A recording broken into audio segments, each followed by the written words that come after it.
Hello friends, എല്ലാ ഉദ്യോഗാർത്ഥികൾക്കും competitive ക്രാക്കറിന്റെ മറ്റൊരു ക്ലാസ്സിലേക്ക് സ്വാഗതം. എൻ്റെ പേര് രാഹിൽ RS. നമ്മളിന്ന് ഒരു സൂപ്പർ 6 സീരീസ് ആരംഭിക്കുകയാണ്. കോമ്പറ്റീറ്റീവ് ക്രാക്കർ എല്ലാ ദിവസവും 6 PM നിങ്ങളുടെ മുന്നിലേക്ക് എത്തുകയാണ്. കേരള PSCയുടെ വളരെ പ്രധാനപ്പെട്ട 6 പ്രീവിയസ് ചോദ്യങ്ങളുടെ സമഗ്ര വിശകലനവുമായി കോമ്പറ്റീറ്റീവ് ക്രാക്കറിന്റെ അധ്യാപകർ നിങ്ങളിലേക്ക് എത്തുകയാണ്.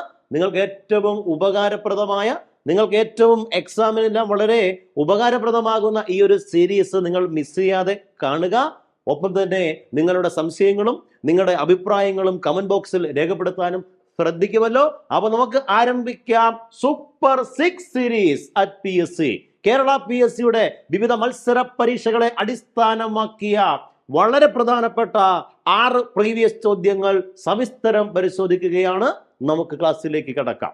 അതിനു മുമ്പ് കേരള PSC നോട്ടിഫിക്കേഷൻ പുറപ്പെടുവിച്ച വളരെ പ്രധാനപ്പെട്ട യൂണിഫോം തസ്തികകളിലേക്കുള്ള പരീക്ഷകളെ അടിസ്ഥാനമാക്കിയ 2025 ജനുവരിയിൽ ഒരു പിടി നോട്ടിഫിക്കേഷനുകൾ കേരള PSC പുറത്തിറക്കി. 2024 ഡിസംബർ മാസം മുതൽ യൂണിഫോം തസ്തികകളിലേക്കുള്ള നോട്ടിഫിക്കേഷൻസ് വന്നു കഴിഞ്ഞു. പ്രധാനപ്പെട്ട പരീക്ഷകൾ ഒരു വെടിക്ക് 5 തൊപ്പി, അല്ലെ? എന്തൊരു ക്യാപ്ഷനാണ് നോക്കുക. പ്രധാനപ്പെട്ട CPO, വുമൺ CPO, അതുപോലെ IRB CPO, civil excise officer, fireman എന്നിങ്ങനെ 5 പ്രധാനപ്പെട്ട യൂണിഫോം തസ്തികകളിലേക്കുള്ള അതിനെ കൃത്യമായി ഫോക്കസ് ചെയ്തുകൊണ്ടുള്ള സ്പെഷ്യൽ ടോപ്പിക് ഉൾപ്പെടെയുള്ള ക്ലാസ്സുകൾ ഉൾപ്പെടുത്തിയ ഒരു കോഴ്സ് കോമ്പറ്റീറ്റീവ് ക്രാക്കറിൽ ആരംഭിച്ചു കഴിഞ്ഞു. നിങ്ങൾ എല്ലാവരും ഈ സ്ക്രീനിൽ കാണുന്ന നമ്പറിൽ കോൺടാക്ട് ചെയ്തുകൊണ്ടോ ചുവടെ കൊടുത്തിരിക്കുന്ന ലിങ്കിൽ ക്ലിക്ക് ചെയ്തുകൊണ്ടോ നിങ്ങളുടെ അഡ്മിഷൻ ഉറപ്പിക്കാൻ കഴിയും.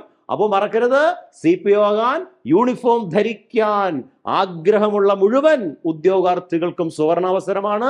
നിങ്ങളിത് മിസ് ചെയ്യരുത്. അപ്പോൾ നമുക്കിനി CPOയുടെ ലൈവ് ക്ലാസ്സിൽ വെച്ച് വീണ്ടും കാണാം. നമുക്ക് സൂപ്പർ 6 സീരീസിലേക്ക് തന്നെ മടങ്ങി വരാം.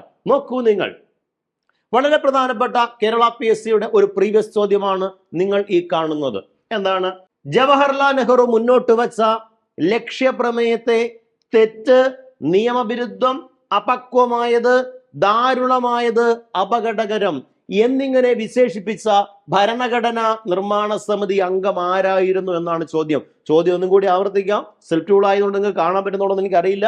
ജവഹർലാൽ നെഹ്റു മുന്നോട്ട് വെച്ച ലക്ഷ്യപ്രമേയത്തെ തെറ്റ്, നിയമവിരുദ്ധം, അപക്വമായത്, ദാരുണമായത്, അപകടകരം എന്നൊക്കെ വിശേഷിപ്പിച്ച ഭരണഘടനാ നിർമ്മാണ സമിതിയിലെ അംഗമാര് എന്നാണ് ചോദ്യം. നോക്കുക ഓപ്ഷനുകൾ. Option A Mukunda Ram Rao Jayakar, option B KM Munshi, option C Alladi Krishnaswami Ayyangar, option D ഇവരാരുമല്ല. എന്ത് തോന്നുന്നു നിങ്ങൾക്ക്? കേരള PSCയുടെ പ്രീവിയസ് ചോദ്യമാണ്. അപ്പോൾ ഭരണഘടനാ നിർമ്മാണ സമിതിയിൽ ജവഹർലാൽ നെഹ്റു ലക്ഷ്യപ്രമേയം അവതരിപ്പിച്ചതിനെ കുറിച്ച് നിങ്ങൾക്കെല്ലാം അറിയാം. എല്ലാവരും ലക്ഷ്യപ്രമേയത്തെ വളരെയധികം പ്രകീർത്തിച്ചു എന്നല്ലേ നിങ്ങൾ കേട്ടിരിക്കുക. ലക്ഷ്യപ്രമേയത്തെ കുറിച്ച് ഇത്ര രൂക്ഷമായൊരു വിമർശനം പറഞ്ഞതായി നിങ്ങൾ കേട്ടിട്ടുണ്ടോ? എന്നാൽ ഉണ്ട്. ആരാണ് ലക്ഷ്യപ്രമേയത്തെ ഇങ്ങനെ വിമർശിച്ചത്? 4 ഓപ്ഷനുകളിൽ ഇവിടെ 1 മാത്രമേ ശരിയുള്ളൂ. അത് നിങ്ങൾ കമന്റ് ചെയ്യാമോ? ഉത്തരം ഏതായിരിക്കും? അതെ, option A Mukunda Ram Rao Jayakar, option B KM Munshi, option C Alladi Krishnaswami Ayyangar. ഇതിലൊന്നാണ് ശരി ഉത്തരം. ഓപ്ഷൻ എ ആണ് ഇവിടെ ശരി ഉത്തരം. ഏതാണ്? മുകുന്ദ റാം റാവു ജയ്ക്കർ എന്ന MR ജയ്ക്കർ എന്നാണ് ശരി ഉത്തരം. ഈ ചോദ്യം എവിടെ നിന്നാണ് വന്നത്? ഏത് ടോപ്പിക്കാണ്? നിങ്ങളുടെ എല്ലാം പരീക്ഷാ സിലബസിന് അടിസ്ഥാനമാക്കിയ ഇന്ത്യൻ ഭരണഘടനയുടെ നിയമ നിർമ്മാണ സഭ ആമുഖം എന്നീ ടോപ്പിക്കുകളിൽ നിന്നാണ് ഈ ഒരു ചോദ്യം വന്നത്. നോക്കൂ നിങ്ങൾ ഉദ്യോഗാർത്ഥികളെ, നമുക്ക് നോക്കാം. എന്താണ് ജവഹർലാൽ നെഹ്റു അവതരിപ്പിച്ച, നിങ്ങൾ മുൻപ് കണ്ട ചോദ്യത ഒന്നുകൂടി പറയാണ്. ജവഹർലാൽ നെഹ്റു അവതരിപ്പിച്ച ലക്ഷ്യപ്രമേയത്തെ തെറ്റായത്, നിയമവിരുദ്ധം, അപക്വം, ദുരന്തപൂർണവും അപകടകരവും എന്ന് വിശേഷിപ്പിച്ച ഭരണഘടനാ നിർമ്മാണ സമിതി അംഗമാണ് മുകുന്ദ റാം റാവു ജയ്ക്കർ എന്ന MR ജയ്ക്കർ. ഭരണഘടനാ നിർമ്മാണ സമിതി അംഗമാണ്. 1ാം വട്ടമേശ സമ്മേളനത്തിൽ പങ്കെടുത്ത വ്യക്തിയാണ്. INCയുടെ നേതാവൊക്കെയാണ് മുകുന്ദ റാം റാവു ജയ്ക്കർ. ഓർത്തിരിക്കണം. അപ്പോൾ നമുക്കെല്ലാം അറിയാം, ഇന്ത്യൻ ഭരണഘടനയുടെ ആമുഖത്തിന്റെ ആദ്യ രൂപം എന്നറിയപ്പെടുന്നതാണ് ലക്ഷ്യപ്രമേയം. ലക്ഷ്യപ്രമേയത്തെ ഭരണഘടനാ നിർമ്മാണ സമിതി അംഗീകരിച്ചത് എന്നാണ് ചോദിച്ചാൽ 1947 ജനുവരി മാസം 22-ാം തീയതി, 47 ജനുവരി 22. നമ്മുടെ സ്കൂൾ അസംബ്ലികളിൽ ഇന്ന് പ്രിയാമ്പിൾ ആമുഖം വായിക്കാറുണ്ട്, ശരിയല്ലേ?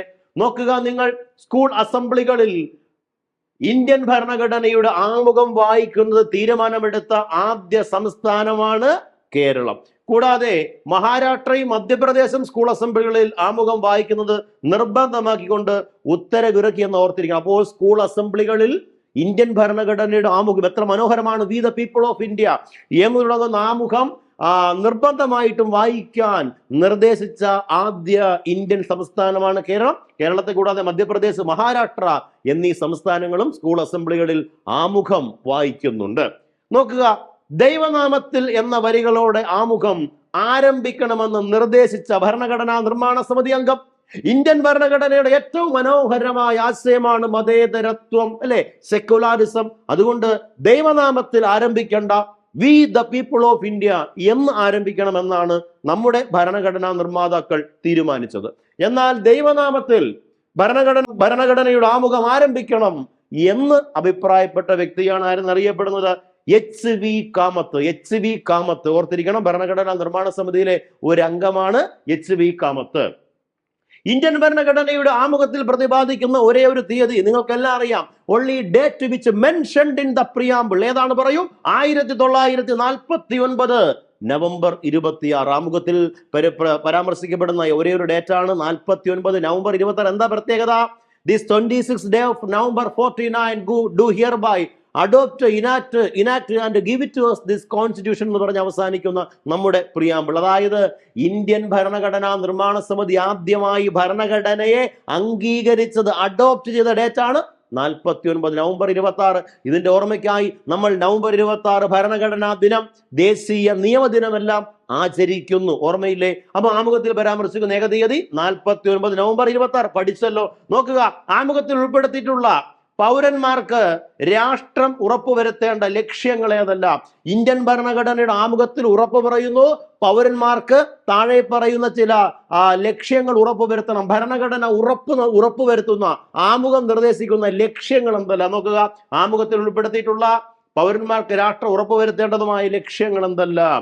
1 നീതി, 2 സ്വാതന്ത്ര്യം, 3 സമത്വം, സാഹോദര്യം എന്നിവയാണ്. അപ്പോൾ ഓർക്കുക, നീതി, സ്വാതന്ത്ര്യം, സമത്വം, സാഹോദര്യം. നീതി, സ്വാതന്ത്ര്യം, സമത്വം, സാഹോദര്യമാണ്. നീതി, സമത്വം, സ്വാതന്ത്ര്യം, അതുപോലെ തന്നെ സാഹോദര്യം. നോക്കുക, ആമുഖത്തിലെ സാഹോദര്യം എന്ന പദം നിർദ്ദേശിച്ചത് ആരാണ്?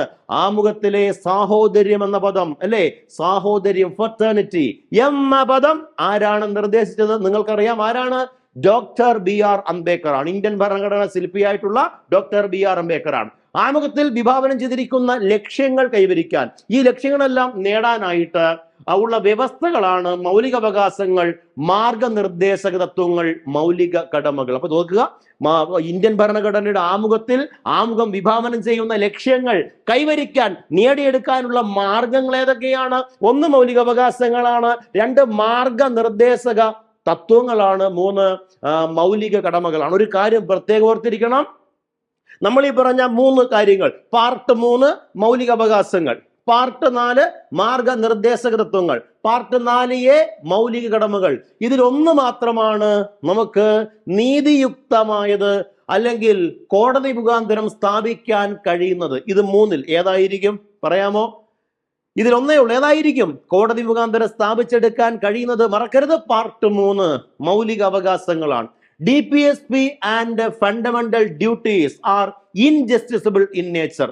കോടതിയിൽ നമുക്ക് നീതിയുക്തമല്ല, we cannot enforceable those provisions through the court of law. കോടതി മുഖാന്തരം സ്ഥാപിച്ചെടുക്കാൻ കഴിയുന്നതല്ല. എങ്കിലും ആമുഖം വിഭാവനം ചെയ്യുന്ന ലക്ഷ്യങ്ങൾ ഏതൊക്കെയാ? ലക്ഷ്യങ്ങൾ നീതി, സമത്വം, സ്വാതന്ത്ര്യം, സാഹോദര്യം. ഇതെല്ലാം കൈവരിക്കാനുള്ള മാർഗങ്ങളായിട്ടാണ് ഈ 3 ഭാഗങ്ങൾ. ഏതൊക്കെ ഭാഗങ്ങൾ? മൗലികാവകാശങ്ങൾ, മാർഗനിർദ്ദേശക തത്വങ്ങൾ, പിന്നെ ഏതാണ്? മൗലിക കടമകൾ. നോക്കൂ ഉദ്യോഗാർത്ഥികളെ, ആമുഖം അനുസരിച്ച് ഇന്ത്യ ഒരു ഡാഷ് ആണ്. ഇന്ത്യയെ കുറിച്ച് ആമുഖത്തിൽ പ്രതിപാദിക്കുന്നത് ഇന്ത്യ എന്താണെന്നാണ് പറയുക. എന്തായിരിക്കും? Sovereign, socialist, secular, democratic republic. ഒരു 100 ചോദ്യങ്ങളിലാണ് ഈ ഒരു ചോദ്യം ചോദിച്ചിട്ടുള്ളത്. റീഅറേഞ്ച് ചെയ്യാനായിട്ട് ഇന്ത്യയെ കുറിച്ച് ആമുഖം വിഭാവനം ചെയ്യുന്നത് എന്താണ്? സ്വാതന്ത്ര്യം, സമത്വം, സോഷ്യലിസം എന്നൊക്കെ പറഞ്ഞു അങ്ങോട്ടും ഇങ്ങോട്ടും റീഅറേഞ്ച് ചെയ്ത് ചോദിക്കാറുണ്ട്. ശരിയായ ഓർഡർ നിങ്ങൾ അറിഞ്ഞിരിക്കണം. എന്താണ്? പരമാധികാര, സോഷ്യലിസ്റ്റ്, മതേതരത്വ, ജനാധിപത്യ republic. Sovereign, socialist, secular, democratic republic. 5 വാക്കുകൾ കൊണ്ടാണ് ഇന്ത്യയെ നിർവചിച്ചിരിക്കുന്നു ആമുഖം. അപ്പൊ ഇന്ത്യൻ ഭരണഘടനയുടെ ആമുഖത്തിൽ ഇന്ത്യ എപ്രകാരം പറയുന്നു? ഇന്ത്യ ഒരു പരമാധികാര, സ്ഥിതി സമത്വ, മതേതരത്വ, ജനാധിപത്യ റിപ്പബ്ലിക് ആണ്. സോവറിൻ എന്ന് പറഞ്ഞാൽ പരമാധികാര, സോഷ്യലിസ്റ്റ് മലയാളം സ്ഥിതി സമത്വ, സെക്കുലാർ മലയാളം മതേതരത്വ, ഡെമോക്രാറ്റിക് ജനാധിപത്യ, റിപ്പബ്ലിക് തന്നെ. അപ്പോ പരമാധികാര, സ്ഥിതിസമത്വ, മതേതരത്വ, ജനാധിപത്യ റിപ്പബ്ലിക് ആണ് ഭാരതം എന്ന് പറയുന്നത് നമ്മുടെ ആമുഖമാണ്. ആമുഖം ഭേദഗതി ചെയ്യുമ്പോൾ ഇന്ത്യൻ രാഷ്ട്രപതി ഇന്ത്യൻ രാഷ്ട്രപതി ആര് ചോദിച്ചാൽ ഫക്രുദ്ദീൻ അലി അഹമ്മദ്. അപ്പോൾ നമ്മുടെ ആമുഖം ഭേദഗതി ചെയ്തിട്ടുണ്ടോ? ഉണ്ട് അല്ലേ? എത്ര തവണ ആമുഖം ഭേദഗതി ചെയ്തിട്ടുണ്ട്? ഒരേ ഒരു തവണയാണ് അല്ലേ? ദി ഓൺലി അമെൻമെന്റ് വിച്ച് അമെൻഡ് ദ പ്രിയാമ്പിൾ. ഭരണഘടനയുടെ ആമുഖത്തിൽ ഭേദഗതി വരുത്തിയ ഏക ഭേദഗതിയാണ്. മറന്നു പോകരുത്. ദിസ് അമെൻമെന്റ് also referred as mini constitution.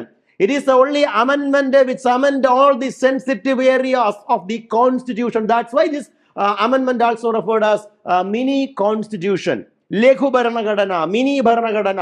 ഭരണഘടനയുടെ മർമ്മപ്രധാനമായ എല്ലാ കേന്ദ്രങ്ങളെയും സ്പർശിക്കുന്ന സർവതല സ്പർശിയായ ഒരു ഭേദഗതി മിനി ഭരണഘടനയിലൂടെ ഇന്ത്യൻ ഭരണഘടനയുടെ ആമുഖത്തിൽ ഭേദഗതി ചെയ്തിരിക്കുന്നു. അങ്ങനെ ഭേദഗതി ചെയ്ത ഭേദഗതി 1976 42ാം ഭേദഗതി.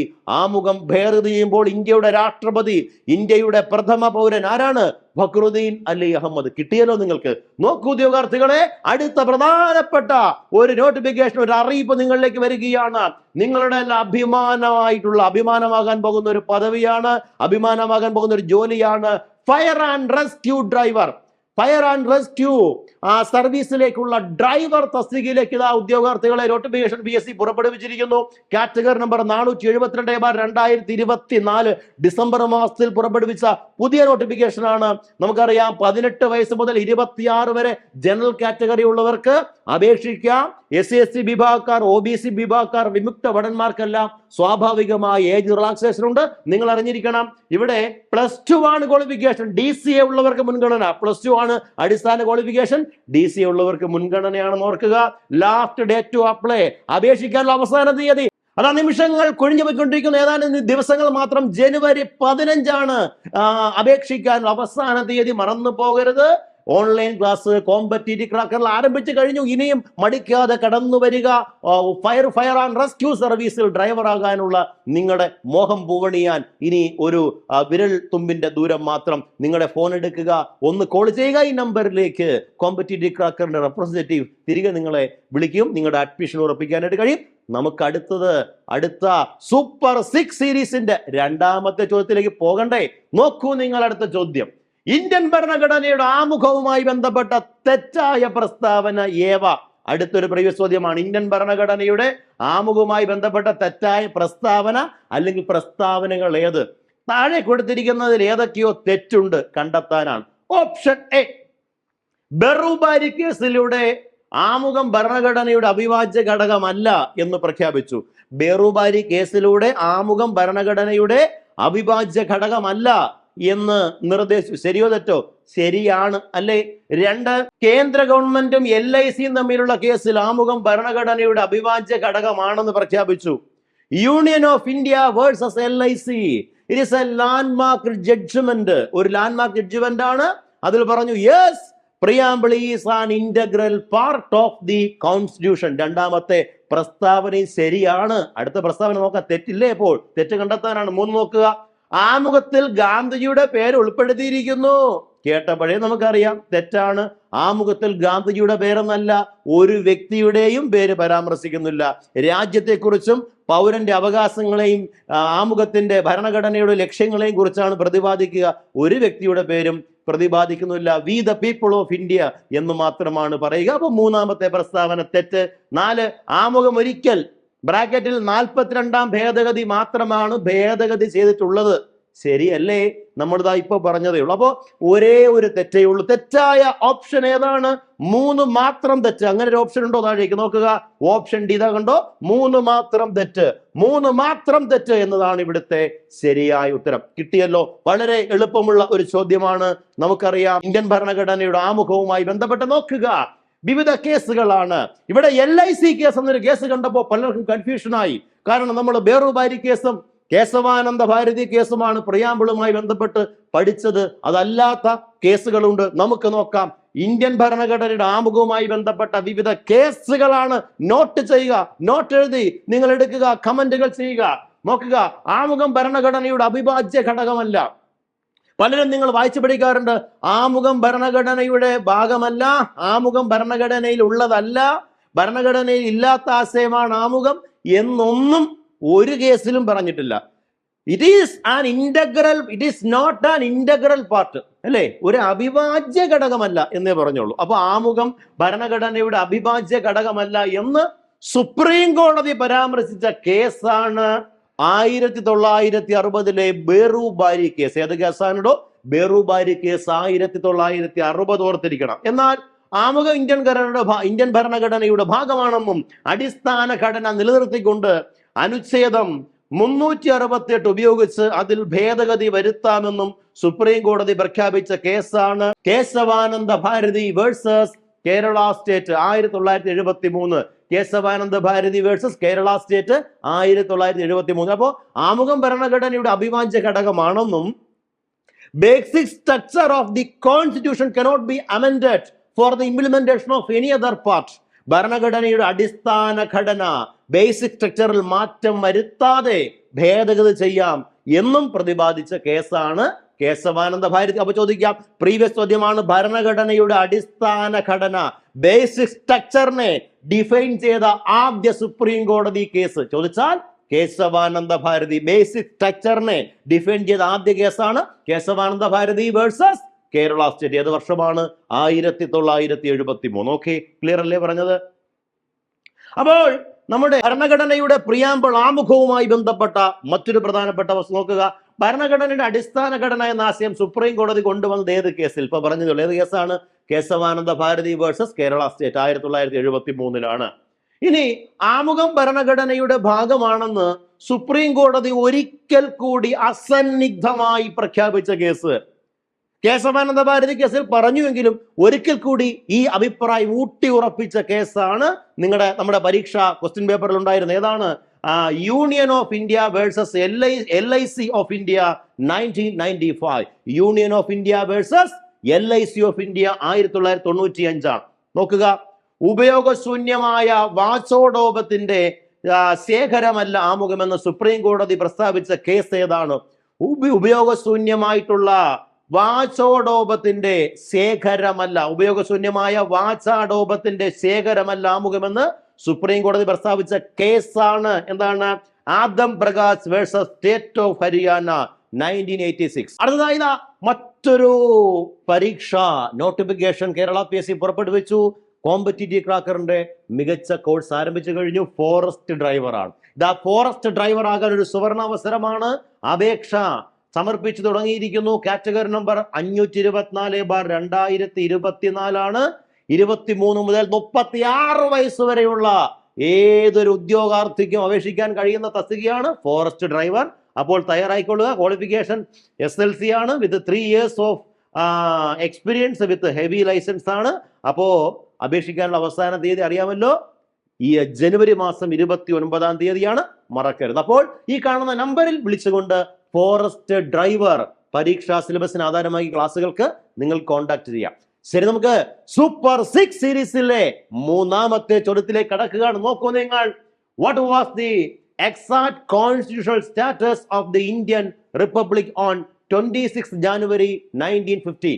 1950 ജനുവരി 26 ഇന്ത്യ റിപ്പബ്ലിക് ആകുമ്പോൾ ഇന്ത്യൻ ഭരണഘടന നിലവിൽ വരുമ്പോൾ ഇന്ത്യയുടെ കോൺസ്റ്റിറ്റ്യൂഷണൽ സ്റ്റാറ്റസ്, ഭരണഘടനാപരമായിട്ടുള്ള ഇന്ത്യയുടെ സ്റ്റാറ്റസ് എന്താണ് എന്നാണ് ചോദ്യം. Option A sovereign socialist secular democratic republic. ഇത് ശരിയാണെന്ന് തോന്നും, പക്ഷേ തെറ്റാണ്. കാരണം നമ്മുടെ ഭരണഘടനയിൽ പ്രധാനപ്പെട്ട ആശയങ്ങളായ സെക്കുലാറിസം, അതുപോലെ സോഷ്യലിസം, സെക്കുലാറിസം, ഇന്റഗ്രിറ്റി എന്നീ ആശയങ്ങൾ കൂട്ടിച്ചേർത്തത് പിന്നീട് 42ാം ഭേദഗതിയിലൂടെ മാത്രമാണ്. അതുകൊണ്ട് ആ 3 ആശയങ്ങളില്ല. പിന്നെന്താണ്? സോവറിൻ സെക്കുലാർ ഡെമോക്രാറ്റിക് റിപ്പബ്ലിക് എന്നോ? സെക്കുലാർ ഇല്ല. പിന്നെയോ ഡെമോക്രാറ്റിക് ആൻഡ് റിപ്പബ്ലിക്. പിന്നെയോ sovereign democratic republic. Option D ആണ് ശരി. 1950 ജനുവരി 26 പ്രകാരം ഇന്ത്യയുടെ കോൺസ്റ്റിറ്റ്യൂഷണൽ സ്റ്റാറ്റസ് എന്നറിയപ്പെടുന്നത് പരമാധികാര ജനാധിപത്യ റിപ്പബ്ലിക് എന്നത് മാത്രമായിരുന്നു. ഓപ്ഷൻ ഡി ആയിരുന്നു അവിടെ ശരിയായ ഉത്തരം. ഓക്കെ, അപ്പൊ നോക്കാം. നമുക്ക് ഭരണഘടനാ നിർമ്മാണ സമിതി, നമുക്കറിയാം ഇന്ത്യൻ ഭരണഘടന അംഗീകരിച്ചത് 49 നവംബർ 26 ആണ്. ഇതിന്റെ അടിസ്ഥാനത്തിൽ ദേശീയ നിയമദിനമായി അംഗീകരിക്കുന്നത് എന്നാണ് നമുക്കറിയാം. നവംബർ 26 ആണ്. ഇന്ത്യൻ ഭരണഘടനാ നിർമ്മാണ സമിതിയിൽ അംഗങ്ങൾ ഭരണഘടനയിൽ ഒപ്പുവെച്ചതാകട്ടെ എന്നാണ് ജനുവരി മാസം എത്രാം തീയതിയാണ്? 1950 ജനുവരി 24. എത്ര പേര് ഒപ്പുവെച്ചു? 284 പേരാണ് ഒപ്പുവെച്ചത്. ഇന്ത്യൻ ഭരണഘടന നിലവിൽ വരുന്നത് 1950 ജനുവരി 26 ആണ്. നമുക്കെല്ലാം അറിയാം ജനുവരി 26 റിപ്പബ്ലിക് ദിനമായി തിരഞ്ഞെടുക്കാനുള്ള കാരണം 1929 ലാഹോർ INC സമ്മേളനം, ജവഹർലാൽ നെഹ്റു പ്രസിഡന്റ് ആണ് അല്ലെ. തീരുമാനപ്രകാരം നമ്മുടെ ഇന്ത്യ 1930 ഇതേ ദിവസം ജനുവരി 26 ആണ് എന്ത് പ്രഖ്യാപിച്ചത്? പൂർണ്ണ സ്വരാജ് ദിവസമായി പ്രഖ്യാപിച്ച ഇന്ത്യ സ്വാതന്ത്ര്യ ദിനമായി ആചരിച്ചതിന്റെ ഓർമ്മയ്ക്കായിട്ടാണ് റിപ്പബ്ലിക് ദിനമായി നമ്മൾ എന്ത് തിരഞ്ഞെടുത്തത്? ജനുവരി 26 തിരഞ്ഞെടുത്തത് എന്നുള്ള കാര്യം ഓർത്തിരിക്കണം, മറക്കരുത്. ഓക്കെ, ഭരണഘടനയുടെ ആമുഖത്തിൽ പിൽക്കാലത്ത് മതേതരത്വം, സോഷ്യലിസം എന്നീ തത്വങ്ങൾ ആമുഖത്തിൽ ഉൾപ്പെടുത്തിയത് 1976 42ാം ഭരണഘടനാ ഭേദഗതിയിലൂടെയാണ്. ഓർത്തിരിക്കണം, 42ാം ഭേദഗതിയിലൂടെ കൂട്ടിച്ചേർത്ത വാചകങ്ങൾ ഏതൊക്കെയാണ്? സോഷ്യലിസം, സെക്കുലാറിസം, അതുപോലെ തന്നെ ഭരണഘടനയുടെ ആമുഖത്തിൽ ഇന്റഗ്രിറ്റി എന്നീ 3 വാക്കുകൾ, അഖണ്ഡത, ഇന്റഗ്രിറ്റി എന്നീ വാക്കുകൾ കൂട്ടിച്ചേർത്തു. ഓക്കെ, നമ്മുടെ ചോദ്യം, പ്രിയാമ്പിൾ പ്രകാരം ഇന്ത്യയുടെ കോൺസ്റ്റിറ്റ്യൂഷണൽ സ്റ്റാറ്റസ് എന്താണ്? Sovereign socialist secular democratic republic. Sovereign socialist secular democratic republic ആണ് എന്ന കാര്യം ഓർക്കണം. എന്നാൽ 1950 ജനുവരി 26 ഇന്ത്യയുടെ കോൺസ്റ്റിറ്റ്യൂഷണൽ സ്റ്റാറ്റസ് എന്ത് മാത്രമാണ്? സോവറിൻ ഡെമോക്രാറ്റിക് റിപ്പബ്ലിക് എന്നത് മാത്രമാണ് എന്നോർക്കുക. നമുക്ക് അടുത്ത ക്വസ്റ്റ്യനിലേക്ക് പോകാം. ഉദ്യോഗാർത്ഥികളെ, 4ാമത്തെ ചോദ്യം. 6 ചോദ്യങ്ങളിൽ ഇനി 4ാമത്തെ ചോദ്യം. ഓക്കെ, 4ാമത്തെ ചോദ്യത്തിലേക്ക് കടക്കുന്നതിന് മുമ്പ് മറ്റൊരു നോട്ടിഫിക്കേഷൻ പരിചയപ്പെടുത്തുകയാണ്. എന്താണ്? ഡ്രൈവർമാരാകാൻ. എന്ത് ഡ്രൈവർമാരാണ്? വിവിധ തസ്തികകളിലേക്കുള്ള fire and rescue services, forest services, അതുപോലെ എക്സൈസ്, പോലീസ് മുതലായ തസ്തികകളിലേക്കുള്ള, യൂണിഫോം തസ്തികകളിലേക്കുള്ള ഡ്രൈവർമാരാകാനുള്ള ഒരു ടോപ്പ് കോംബോ കോഴ്സ് ആരംഭിച്ചിരിക്കുന്നു കോമ്പറ്റീറ്റീവ് ക്രാക്കർ. വിവിധ യൂണിഫോം തസ്തികകളിലേക്കുള്ള ഡ്രൈവർമാരാകാനുള്ള അപേക്ഷ സമർപ്പിച്ച മുഴുവൻ ഉദ്യോഗാർത്ഥികൾക്കുമുള്ള സുവർണാവസരമാണ്. ഡ്രൈവർ തസ്തികയിലേക്കുള്ള ഒരു സൂപ്പർ കോഴ്സ് ആരംഭിച്ചിരിക്കുന്നു. നിങ്ങൾക്ക് അഡ്മിഷൻ സ്വന്തമാക്കാം. സ്ക്രീനിൽ കാണുന്ന നമ്പറിൽ കോൺടാക്ട് ചെയ്യാം. താഴെ കൊടുത്തിരിക്കുന്ന ലിങ്കിൽ ക്ലിക്ക് ചെയ്തുകൊണ്ടും നിങ്ങളുടെ അഡ്മിഷൻ ഉറപ്പിക്കാം.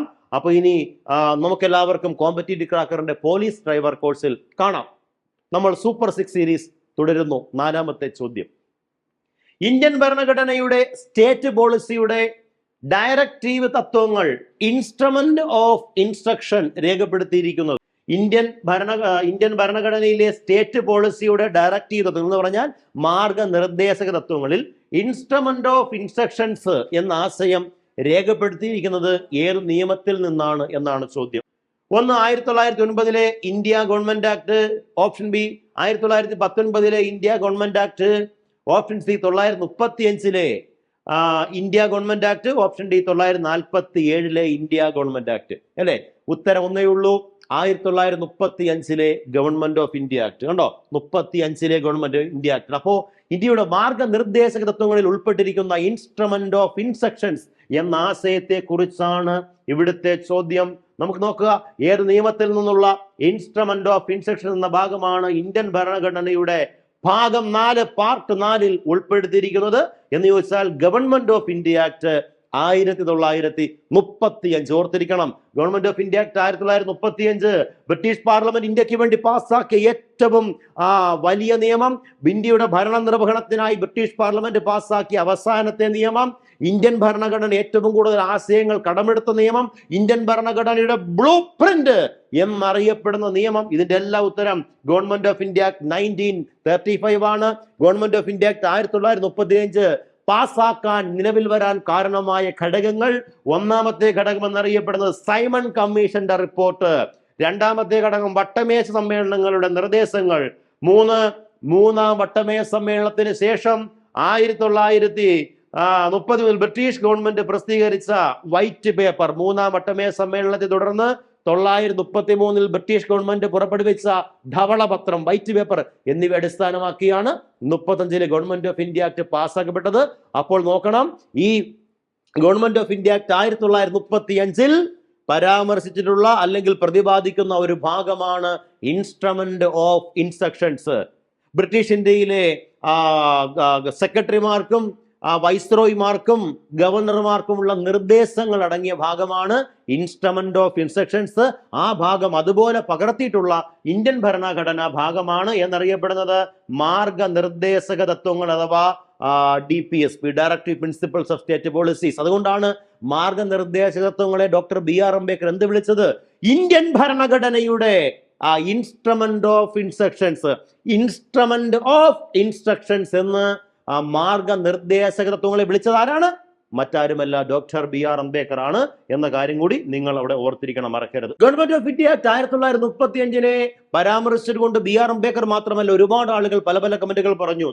ഭാഷയിലും അർത്ഥത്തിലും 1935 ഗവൺമെന്റ് ഓഫ് ഇന്ത്യ ആക്ടിന്റെ തനിപ്പകർപ്പ് എന്ന് ഇന്ത്യൻ ഭരണഘടനയെ വിശേഷിപ്പിച്ചത് ആരാണ്? N. Sreenivasan.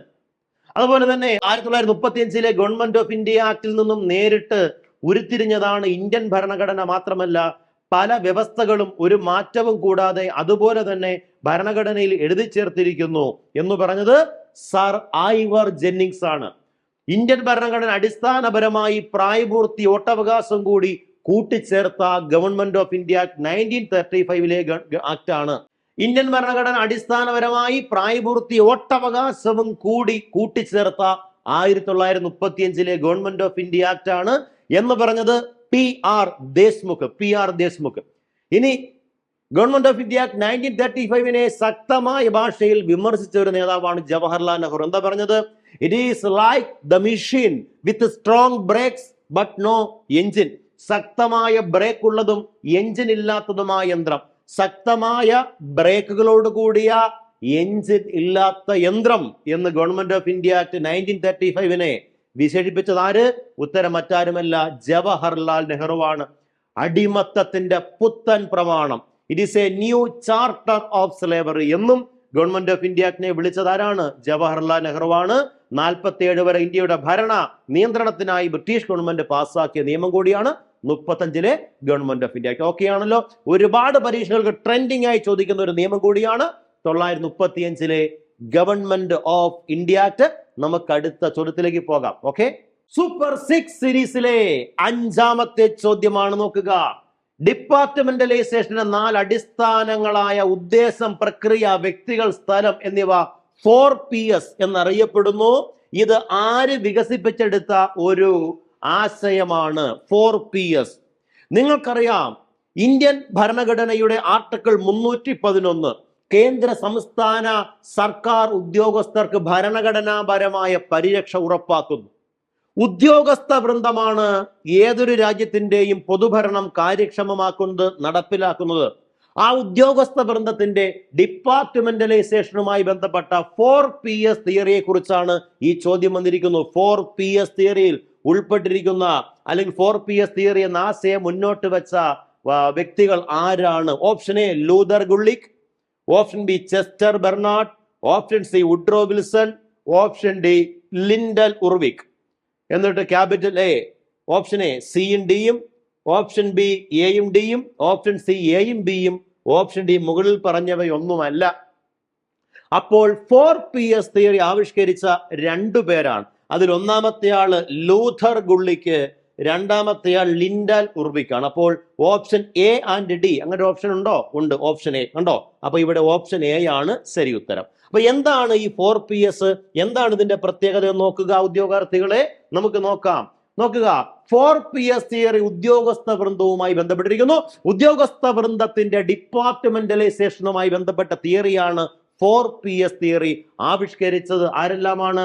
Luther Gulick, Lyndall Urwick. Luther Gulick and Lyndall Urwick എന്നിവർ ചേർന്നാണ് 4PS തിയറിയിൽ ഉൾപ്പെട്ടിരിക്കുന്ന 4 പ്രധാന ആശയങ്ങളും ഉദ്ദേശം, പ്രക്രിയ, വ്യക്തികൾ, സ്ഥലം.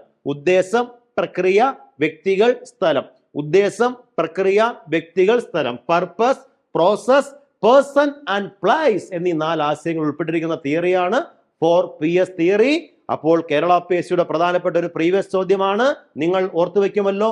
4PS തിയറി എന്തുമായി ബന്ധപ്പെട്ടിരിക്കുന്നു? ഡിപ്പാർട്ട്മെന്റലൈസേഷനുമായി ബന്ധപ്പെട്ടിരിക്കുന്നു. 4 ആശയങ്ങൾ ഉൾപ്പെട്ടിരിക്കുന്നു. ഏതൊക്കെയാണ്?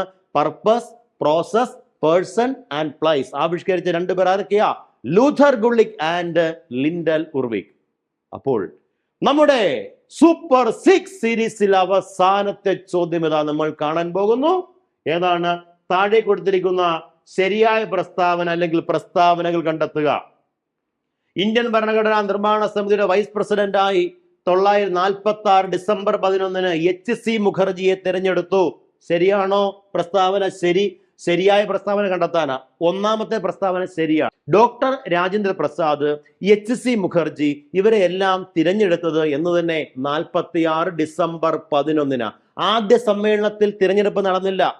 കൂടെ ഉണ്ടായിരുന്നതിൽ ഏറ്റവും തലമുതിർന്ന ആളായ സച്ചിദാനന്ദ സിൻഹയെ 46 ഡിസംബർ 9 താൽക്കാലിക പ്രസിഡന്റായി, ടെമ്പററി പ്രസിഡന്റായി നിയമിച്ചു. ശരിയല്ലേ? ഡിസംബർ മാസം 11 സ്ഥിരം പ്രസിഡന്റായി ഡോക്ടർ രാജേന്ദ്ര പ്രസാദിനെ തിരഞ്ഞെടുത്തു. 2, ഇന്ത്യ വിഭജനത്തിന് ശേഷം 9 വനിതാ അംഗങ്ങളായിരുന്നു ഭരണഘടനാ നിർമ്മാണ സമിതിയിൽ ഉണ്ടായിരുന്നത്. തെറ്റല്ലേ? നമുക്കറിയാം, ഭരണഘടനാ നിർമ്മാണ സമിതിയിൽ ആകെ ഉണ്ടായിരുന്ന വനിതകളുടെ എണ്ണം എത്രയാണ്? 17 ആണ്. ഇന്ത്യ വിഭജനത്തിന് ശേഷം 17 എന്നുള്ളത് എത്രയായി കുറഞ്ഞു? 15 ആയി കുറഞ്ഞു. അപ്പൊ അത് 15 എന്നുള്ളതാണ് ശരി, 9 അല്ല. അപ്പൊ രണ്ടാമത്തെ പ്രസ്താവന തെറ്റ്. 1 ശരി കണ്ടെത്തി, 2 തെറ്റ്. സ്റ്റേറ്റ്മെന്റ് നമ്പർ 3, ഭരണഘടനാ നിർമ്മാണ സമിതിയുടെ flag committee chairman JB Kripalani ആയിരുന്നു. കുറച്ച് പേർ കൺഫ്യൂഷൻ വരും ഈ സ്റ്റേറ്റ്മെന്റ് കാണുമ്പോൾ. ഫ്ലാഗ് കമ്മിറ്റി നമ്മൾ രാജേന്ദ്ര പ്രസാദിന്റെ പേരും കേട്ടിട്ടുണ്ട്, കുറച്ച് പേര് കൃപലാനിയുടെ പേരും കേട്ടിട്ടുണ്ട്. ഇവിടുത്തെ ശരി ഉത്തരം JB കൃപലാനിയാണ്. Flag committee chairman JB Kripalani ശരിയാണ്. കാരണം ad hoc committee on national flag എന്നൊരു കമ്മിറ്റി 1947 ജൂൺ മാസം 23 നിയോഗിച്ചു.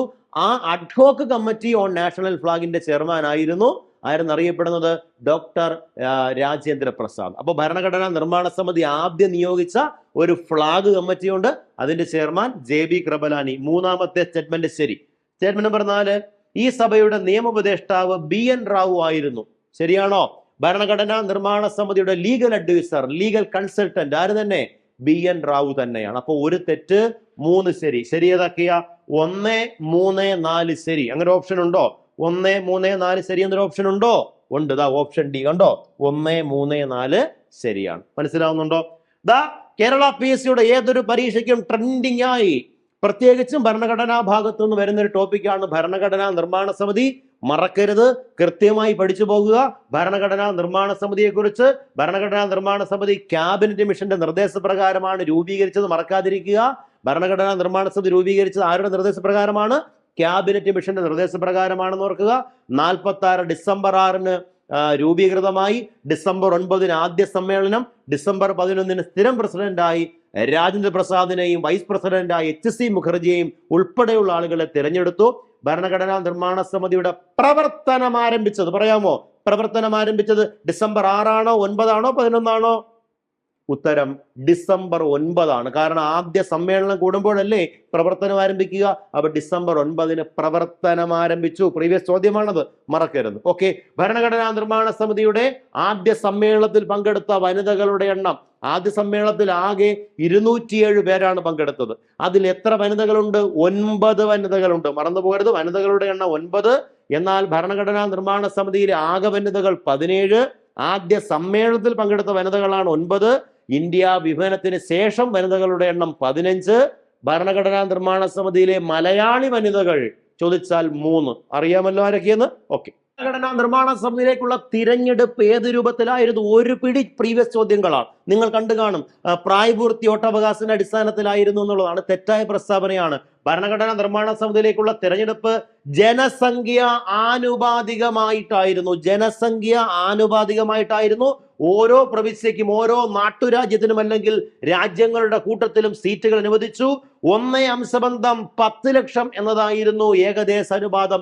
10 ലക്ഷം ആളുകൾക്ക് ഒരു ജനപ്രതിനിധി, ഒരു ഭരണഘടനാ നിർമ്മാണ സമിതി അംഗം. 1:10 ലക്ഷം എന്ന പേരിൽ ആനുപാതിക പ്രാതിനിധ്യ വ്യവസ്ഥയിലാണ് ഭരണഘടനാ നിർമ്മാണ സമിതിയിലേക്കുള്ള ഇലക്ഷൻ നടന്നതെന്നുള്ള പോയിന്റ് മറക്കാതിരിക്കുക. ഭരണഘടനാ നിർമ്മാണ സമിതിയിൽ ആകെ അംഗസംഖ്യ 389 ഇതിൽ 296 പേർ ബ്രിട്ടീഷ് ഇന്ത്യയിൽ നിന്നും, നാട്ടുരാജ്യങ്ങളെ പ്രതിനിധീകരിച്ച് 93 അംഗങ്ങൾ, നാട്ടുരാജ്യങ്ങളെ പ്രതിനിധീകരിച്ച് 93 അംഗങ്ങൾ മറക്കാതിരിക്കുക. 296 അംഗങ്ങളിൽ 292 അംഗങ്ങൾ 11 ഗവർണർമാരുടെ പ്രവിശ്യയിൽ നിന്ന്, ഗവർണർമാരുടെ പ്രവിശ്യകളിൽ നിന്ന് 11 പേര്, 4 പേർ ചീഫ് കമ്മീഷണർമാരുടെ പ്രവിശ്യയിൽ നിന്നുമായിരുന്നു. ചീഫ് കമ്മീഷണേഴ്സ് പ്രൊവിൻസസിൽ നിന്നും 4 പേരുണ്ടായിരുന്നു. ഓർക്കണം, ചീഫ് കമ്മീഷണർമാരുടെ പ്രവിശ്യകൾ ഏതെല്ലാമാണ്? ഡൽഹി ഉണ്ട്, അജ്മീർ, കൂർഗ്, അതുപോലെ ബ്രിട്ടീഷ് ബലൂചിസ്ഥാൻ, കൂർഗ്, ഡൽഹി, അതുപോലെ തന്നെ അജ്മീർ എന്നിങ്ങനെയുള്ള 4 ചീഫ് കമ്മീഷണർമാരുടെ പ്രവിശ്യയിൽ നിന്നും ഭരണഘടനാ നിർമ്മാണ സമിതിയിലേക്ക് ചീഫ് കമ്മീഷണേഴ്സ് പ്രവിശ്യയിൽ നിന്നും ആളുകൾ ഉണ്ടായിരുന്നു എന്ന കാര്യം ഓർത്തിരിക്കണം. ഓരോ പ്രവിശ്യയിലെയും സീറ്റുകൾ അവരുടെ ജനസംഖ്യ ആനുപാതികം അനുസരിച്ചായിരുന്നു. മുസ്ലിങ്ങൾ, സിഖുകാർ, പൊതുവിഭാഗം എന്നിങ്ങനെ 3 മുഖ്യ വിഭാഗങ്ങൾക്കായി സീറ്റുകൾ വീതിച്ച് നൽകി. നമുക്കറിയാവുന്ന കാര്യമാണ്. ആനുപാതിക പ്രാതിനിധ്യ വ്യവസ്ഥയിലെ ഏക കൈമാറ്റ വോട്ട് സമ്പ്രദായം ഓർത്തിരിക്കണം. ആനുപാതിക പ്രാതിനിധ്യ വ്യവസ്ഥയിലെ ഏക കൈമാറ്റ വോട്ട് സമ്പ്രദായം അനുസരിച്ചാണ് പ്രവിശ്യ നിയമനിർമ്മാണ സഭയിലേക്കുള്ള ഓരോ സമുദായത്തിൽപ്പെട്ട അംഗങ്ങളെയും അവരുടെ ജനപ്രതിനിധികളെ തിരഞ്ഞെടുക്കപ്പെട്ടത്. അപ്പോൾ ഭരണഘടനാ നിർമ്മാണ സമിതിയിലെ തിരഞ്ഞെടുപ്പുകളെ കുറിച്ച് വ്യക്തത ഉണ്ടായിരിക്കണം എന്ന് നിങ്ങൾ ഓർത്തിരിക്കണം, മറക്കരുത്. ഇത് വളരെ പ്രധാനപ്പെട്ട പോയിന്റ്. ഭരണഘടനാ നിർമ്മാണ സമിതിയിൽ 82% സീറ്റുകൾ ഉണ്ടായിരുന്ന രാഷ്ട്രീയ പാർട്ടി ഏത്? അറിയാമല്ലോ, ഏതായിരിക്കും? ഇന്ത്യൻ നാഷണൽ കോൺഗ്രസ് ആണ്. 82% സീറ്റ് ഉണ്ടായിരുന്ന രാഷ്ട്രീയ പാർട്ടിയാണ് കോൺഗ്രസ്. 296 അംഗങ്ങളിൽ 4 സിഖ് മതസ്ഥരും, 3 ആംഗ്ലോ ഇന്ത്യൻസും, 3 പാഴ്സി മതസ്ഥരും ഉണ്ടായിരുന്നു എന്ന കാര്യമൊക്കെ നിങ്ങൾ ഓർത്തിരിക്കുകയും വേണം. ഓക്കെ അല്ലേ പറഞ്ഞത്? ബ്രിട്ടീഷിന്റെ പ്രവിശ്യകളിൽ നിന്നും ഭരണഘടനാ നിർമ്മാണ സമിതിയിലേക്ക് നടന്ന തെരഞ്ഞെടുപ്പിൽ 208 സീറ്റും മുസ്ലിം ലീഗ് 73 സീറ്റും ബാക്കിയുള്ളവർ 15 സീറ്റ് സ്വതന്ത്രരും നേടിയെന്ന് ഓർക്കുക. ഭരണഘടനാ നിർമ്മാണ സമിതിയിലേക്കുള്ള തെരഞ്ഞെടുപ്പിൽ ഭൂരിപക്ഷം 82% സീറ്റുകൾ നേടിയത് കോൺഗ്രസ് പാർട്ടിയാണെന്ന് പറഞ്ഞു. എത്ര സീറ്റുകളാണ്?